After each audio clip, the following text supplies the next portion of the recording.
শুধু তোমার জন্য আমার নিজের শরীরটাকে যদি কেটে কেটে রক্তাক্ত করে দেই, আমি এতটুকুও ব্যথা পাবো না। কিন্তু যদি কোনো কারণে আমায় ভুল বুঝো, তাহলে এই ব্যথা আমি সইতে পারবো না। যার জন্য এই পৃথিবীটা সুন্দর দেখি, সেই পৃথিবীতে বেঁচে থাকার আর কোনো স্বাদ থাকবে না আমার। আমি বাঁচতে চাই, তোমাকে সাথে নিয়ে বাঁচতে চাই। তোমাকে ছাড়া আমি আমাকে ভাবলে তার একটিমাত্র পথ খোলা, সে শুধুই আমার মরণ। প্লিজ আমায় মরতে দিও না। I love you.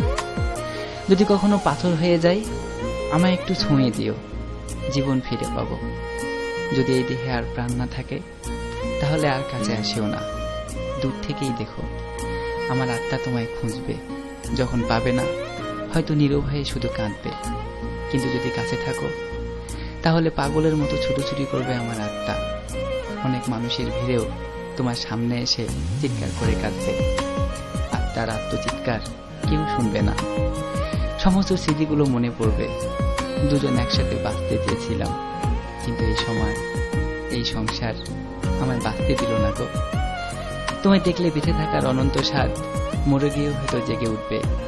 কিন্তু মানুষ মরে গেলে শত মিনতি করেও